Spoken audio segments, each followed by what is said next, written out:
Imagine un arma que oficialmente era considerada demasiado cara, antipatriótica e inútil en el barro. Pero fue precisamente esta ametralladora la que obligó a los generales franceses a sonrojarse de vergüenza cuando sus propios desarrollos ideales comenzaron literalmente a desmoronarse en las manos de los soldados. Usted descubrirá qué vergonzoso secreto del mando francés se ocultaba tras las críticas a esta arma, y por qué los japoneses, los primeros en apreciar su potencia, guardaron durante décadas los planos de esta extranjera como su principal secreto militar. ¿Sabía que en medio de la carnicería más sangrienta de la historia de la humanidad, los soldados violaban órdenes directas solo para conseguir precisamente este modelo? Hoy revelaremos la historia del titán del gas, la ametralladora Hotchkiss. El final del siglo XIX en la historia de los asuntos militares puede llamarse con seguridad la época de Maxim. Hiram Maxim no solo creó un arma, creó un estándar que parecía inamovible. Su sistema, basado en el uso del retroceso del cañón con un recorrido corto, dominaba las mentes de los generales en toda Europa. Parecía que cualquiera que intentara proponer un esquema de automatización diferente estaba condenado al fracaso o al olvido. Sin embargo, fue precisamente en esta atmósfera de dominio total de una idea donde nació un proyecto que no solo desafió al rey de las ametralladoras, sino que sentó las bases para todas las armas de fuego del siglo venidero. La historia de la ametralladora Hotchkiss no es simplemente la crónica de la creación de otra matraca. Es un detective internacional en el que se entrelazaron los destinos de la aristocracia austriaca, el pragmatismo estadounidense y la elegancia industrial francesa. Todo comenzó con un hombre cuyo nombre rara vez se encuentra hoy en los libros de historia, el barón Adolf Otkolek von Uecht. Este diseñador austriaco poseía una visión verdaderamente revolucionaria. Mientras todos los demás intentaban obligar al cañón a moverse hacia atrás para recargar, Otkolek se hizo una pregunta. ¿No sería posible utilizar esa colosal energía de los gases de pólvora que literalmente sale volando por el tubo tras la bala? La idea de la salida de gases a través de un orificio en el cañón era para aquel tiempo radical y aterradora. Requería un enfoque fundamentalmente diferente en cuanto a materiales y precisión de ajuste de las piezas, ya que los gases incandescentes bajo una presión enorme son un entorno agresivo capaz de destruir rápidamente el mecanismo. Otkolek desarrolló un prototipo, pero la conservadora Austria-Hungría no tenía prisa por invertir en una novedad arriesgada. Al final, la patente y la idea misma pasaron a manos de la compañía Hotchkiss, con sede en Francia. Aquí, dos estadounidenses se hicieron cargo, Lawrence Bennett y su colega Henry Mercier. Fueron ellos quienes transformaron la idea bruta del barón austriaco en el instrumento perfecto que conocemos como el modelo de 1897 y luego el de 1900.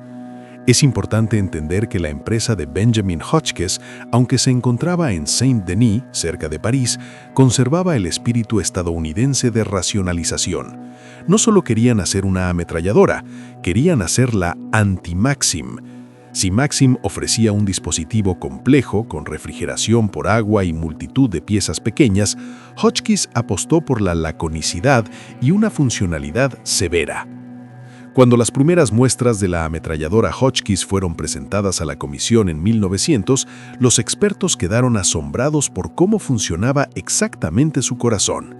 Los gases de pólvora, tras recorrer casi todo el camino por el ánima del cañón y habiendo terminado prácticamente su trabajo principal de acelerar la bala, entraban en un pequeño orificio transversal.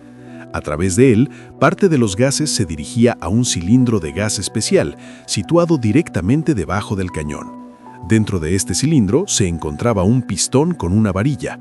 El impacto de los gases sobre la cabeza del pistón era brusco y potente, lanzaba todo el grupo del cerrojo hacia atrás, comprimiendo el muelle de retorno y expulsando la vaina disparada.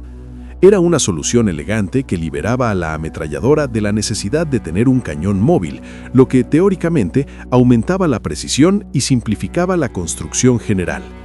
Tal enfoque permitió que la ametralladora Hotchkiss fuera visualmente reconocible y técnicamente única. Mientras que las Maxim parecían pedestales cilíndricos masivos debido a sus cubiertas con agua, la Hotchkiss tenía un perfil delgado y depredador. Pero la ausencia de agua planteaba a los constructores una tarea nueva y casi imposible. ¿Cómo evitar que el cañón se derritiera bajo un fuego intenso? Los gases de pólvora que trabajaban dentro del sistema calentaban adicionalmente el arma, y la refrigeración por aire ordinaria parecía no ser suficiente. Fue aquí donde nació uno de los rasgos más reconocibles de esta arma, su famoso radiador. Los ingenieros decidieron no simplemente soplar aire sobre el cañón, sino convertirlo en algo parecido al motor de un automóvil. En la parte trasera del cañón, que estaba expuesta al mayor impacto térmico, se colocaron 5 anillos masivos de latón con aletas profundas. Estos anillos radiadores debían acumular el calor y entregarlo a la atmósfera. Los funcionarios militares de la época sacudían la cabeza con escepticismo. ¿Acaso puede el aire reemplazar un balde de agua helada? Pero los cálculos de Bennett resultaron ser correctos. La refrigeración por aire no solo funcionaba, sino que ofrecía estabilidad. El cañón se calentaba hasta cierto límite, tras el cual se alcanzaba el equilibrio térmico. El metal se expandía lo justo para no estorbar el movimiento de las balas, pero permanecía dentro de los rangos de temperatura de trabajo incluso durante disparos muy prolongados. Fue un avance tecnológico que hizo a la ametralladora mucho más móvil e independiente de fuentes de agua en el campo de batalla. En esta unión de tecnologías y ambiciones, nació un arma que debía pasar por las arenas del Sáhara, las selvas de Asia y finalmente ahogarse en el barro de la Primera Guerra Mundial para demostrar su razón. Pero antes de que eso sucediera, la ametralladora tenía que resolver otro problema fundamental: el problema de la alimentación. Las cintas de tela, que tanto amaba Maxim, no encontraron lugar en la construcción de Hotchkiss. Aquí los ingenieros decidieron seguir su propio camino, aún más original, creando un sistema que simultáneamente provocaba admiración y controversia. Pero sobre esto hablaremos en la siguiente parte de nuestra investigación. El paso del concepto al uso real en combate exigía que los constructores de Hotchkiss resolvieran una tarea que dejaba perplejos a muchos armeros de la época. ¿Cómo asegurar un suministro ininterrumpido de munición si se renuncia por principio al uso de la cinta de lone? A finales del siglo XIX, las cintas de tela eran el estándar, pero también eran la maldición de los ametralladores. Bastaba con que una cinta de este tipo se mojara bajo la lluvia para que se hinchara, causando retrasos. Bastaba con que se ensuciara en el espeso barro de las trincheras y el mecanismo de alimentación de la Maxim se convertía en un nudo inútil. Lawrence Bennett y Henri Mercier decidieron que su creación no debía depender de los caprichos de la industria textil. La solución llegó en forma de un casete metálico rígido, o como se le llamaba oficialmente, peine. Era una tira estampada de latón blando que en sí misma era una obra maestra de la ingeniería. Para que una placa tan delgada no se deformara bajo el peso de los cartuchos o durante el transporte brusco en cajas, se doblaron a lo largo de ella unas crestas longitudinales especiales que actuaban como costillas de refuerzo. Pero lo más interesante se ocultaba en el sistema de fijación. Del propio plano de la cinta se troquelaron y doblaron hacia arriba 3 filas de lengüetas. Estos pequeños enganches de latón formaban nidos en los que los cartuchos se asentaban de manera densa y uniforme. Tal sistema aseguraba una precisión increíble en la posición de cada cartucho respecto al cerrojo. A diferencia de la cinta flexible que podía torcerse, el casete rígido entraba en el receptor de la ametralladora como sobre rieles. Para el funcionamiento de este mecanismo, en la cinta se previó una fila de orificios donde se enganchaban los dientes del alimentador. Cuando el tirador insertaba el casete en la ventana izquierda del receptor, la ametralladora comenzaba su ciclo rítmico, y la tira de latón vacía salía disparada por el lado derecho.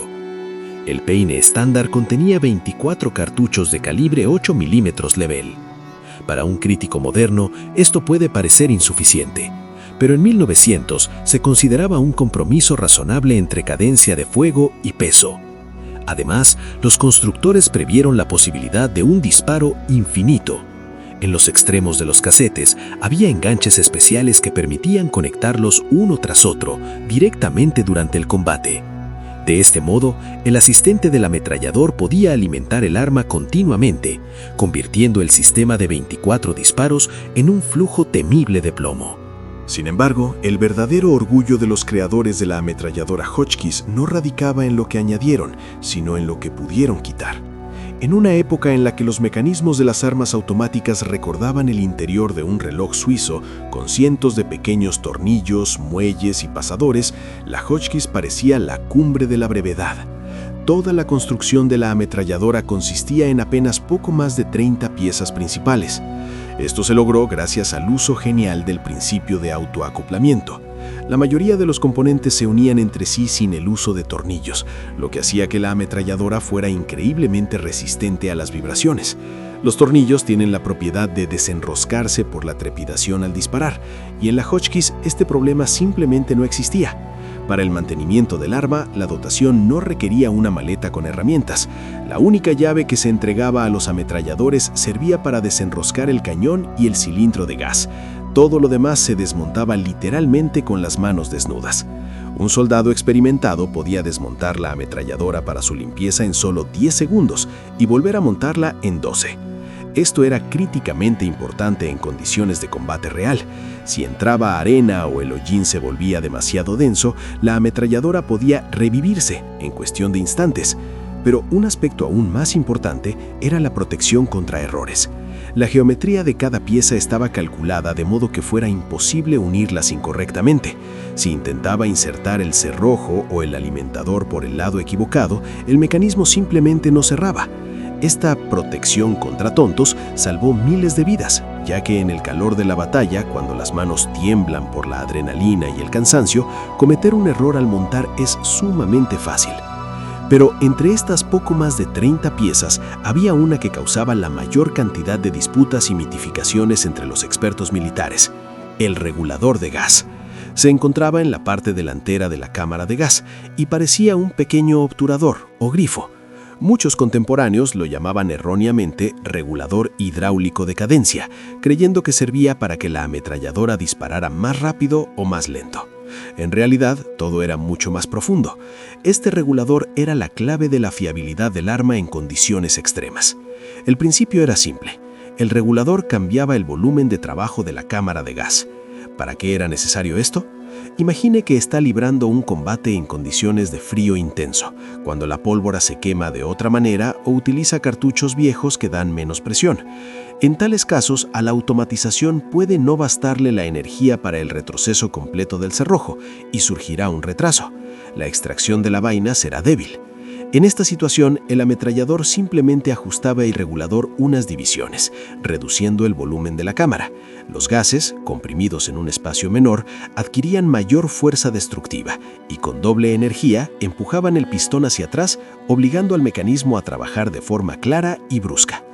Si la situación era la contraria, cartuchos frescos, calor y lubricación ideal, la ametralladora podía empezar a trabajar de forma demasiado agresiva. Los potentes golpes del cerrojo en la posición trasera provocaban una fuerte vibración del cajón de mecanismos y la culata, lo que dificultaba el apuntado y desgastaba el metal.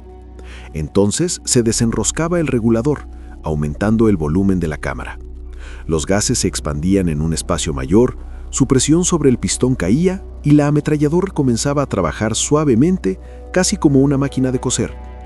Esto permitía a la dotación ajustar el arma al momento actual, asegurando un equilibrio ideal entre fiabilidad y comodidad de disparo.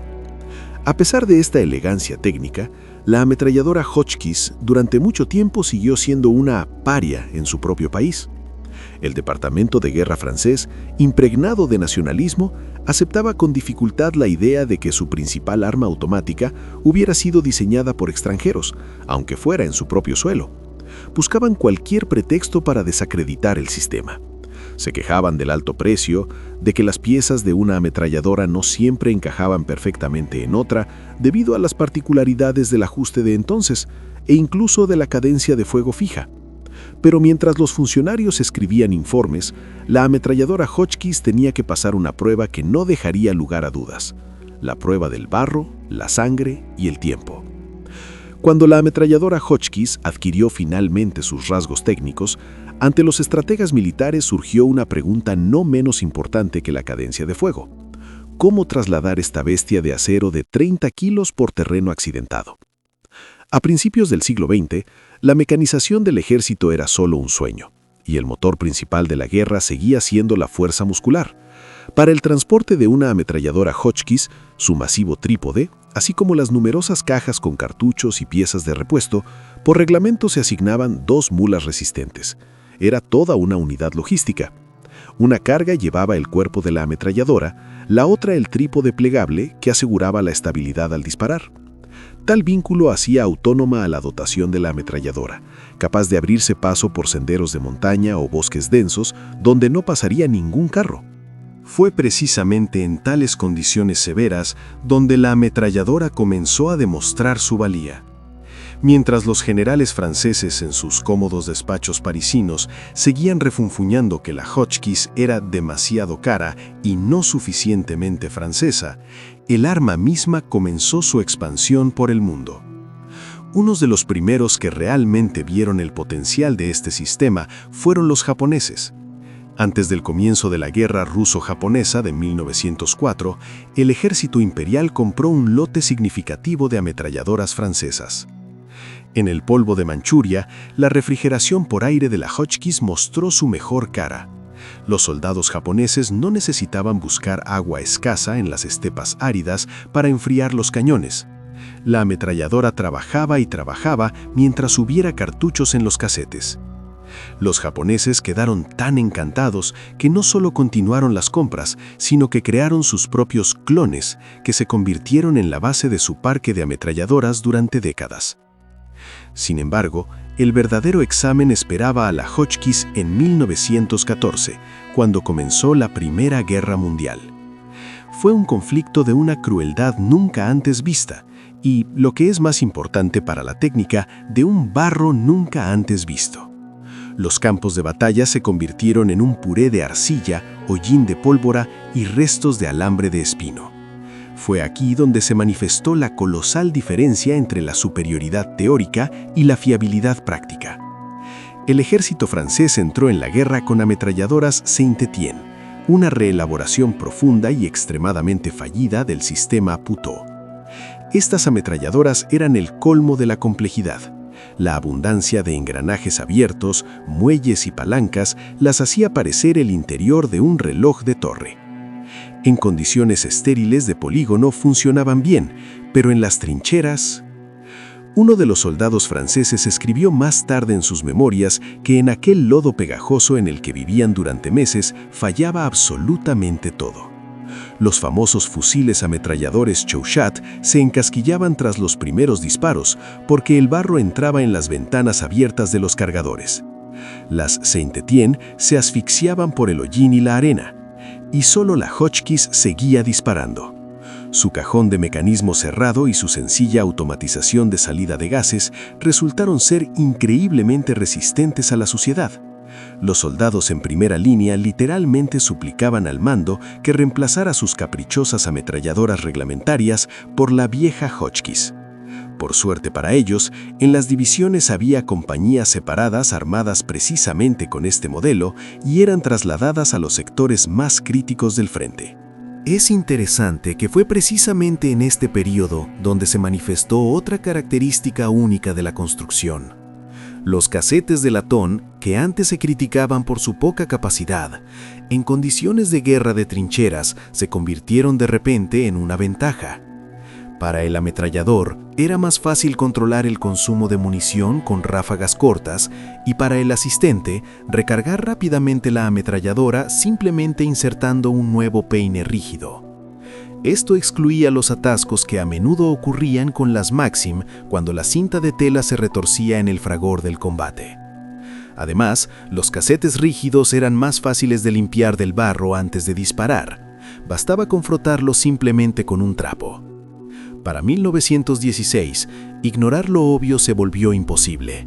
El mando francés reconoció finalmente la derrota de su escuela de diseño nacional ante el genio pragmático de Benet y Haute-Colec. La ametralladora Hotchkiss modelo 1914 se convirtió en el arma automática pesada principal de Francia. Comenzaron a producirla en cantidades colosales. Fue el triunfo del sentido común sobre la burocracia. La ametralladora que en 1900 llamaban demasiado original se convirtió en sinónimo de fiabilidad. No temía ni a los bombardeos de muchas horas, ni a la ausencia de lubricación, ni al viento helado. Su ritmo estable de 450 disparos por minuto, que antes se consideraba un defecto, ahora se llamaba sólido y ahorrativo. Permitía a la dotación realizar un fuego de precisión sin convertir el cañón en una masa incandescente inútil tras un minuto de combate. Los 5 anillos de latón del radiador, oscurecidos por el hollín de la pólvora y el tiempo, se convirtieron en el símbolo de la firmeza de la infantería francesa. Pero la historia de la Hotchkiss no se limitaba solo a los campos europeos. Mientras contenía los ataques en Verdún, sus genes de ingeniería ya comenzaban a germinar en otras construcciones, preparando el terreno para la siguiente revolución técnica. El mundo comprendió: el futuro está en el gas, no en el retroceso del cañón. Para el momento del fin de la Primera Guerra Mundial, la ametralladora Hotchkiss dejó de ser simplemente un arma. Se convirtió en un símbolo de razón técnica. Cuando el humo sobre los campos de batalla se disipó, los expertos militares de todo el mundo comenzaron a analizar la experiencia de los años pasados. Y las conclusiones fueron unánimes. El concepto establecido por el barón Odkolek y pulido por Bennett resultó ser más viable que la mayoría de los competidores. La ametralladora, que comenzó su camino como una extraña extranjera con 5 anillos de latón en el cañón, terminó la guerra con el estatus de una de las herramientas más fiables de la infantería. Pero su verdadera influencia en la historia de las armas apenas comenzaba a revelarse plenamente. El logro principal de Hotchkiss fue la afirmación definitiva del esquema de salida de gases como el dominante para las armas automáticas. Antes de la aparición de este sistema, muchos ingenieros creían que el uso de los gases de pólvora para la recarga era un callejón sin salida que conducía al sobrecalentamiento y la suciedad. Hotchkiss demostró lo contrario en la práctica. Tras ella, otros grandes constructores siguieron este camino. El segundo gran actor que utilizó un esquema de funcionamiento de la automatización análogo fue la ametralladora de la compañía Colt, desarrollada por el legendario John Browning. Aunque sus mecanismos diferían en detalles, el principio mismo, el gas empuja el pistón, el cual pone en movimiento el cerrojo, se convirtió en el estándar de oro. En los años de la posguerra, la ametralladora Hotchkiss continuó su servicio en los rincones más diversos del planeta. Se la podía encontrar en las arenas del norte de África, donde las tropas coloniales francesas seguían valorando su rusticidad. En condiciones de desierto, donde el agua era más cara que el oro, la refrigeración por aire de la Hotchkiss daba una ventaja decisiva frente a cualquier sistema de tipo agua. La ametralladora no requería de la humedad escasa, y las tormentas de arena no podían paralizar su trabajo tan fácilmente como los mecanismos de competidores más complejos. De manera interesante, se desarrolló el destino de la Hotchkiss también en el periodo de entreguerras. A pesar de la aparición de modelos más ligeros y rápidos, la vieja y buena M1914 permanecía en servicio en muchos ejércitos del mundo. Polonia, Brasil, México, China. La geografía de distribución de esta arma era impresionante. Incluso en España, durante los años de la Guerra Civil, las Hotchkiss fueron utilizadas activamente por ambos bandos, confirmando su reputación de arma para las condiciones más difíciles. Su longevidad se explicaba por esa misma simplicidad de 30 piezas.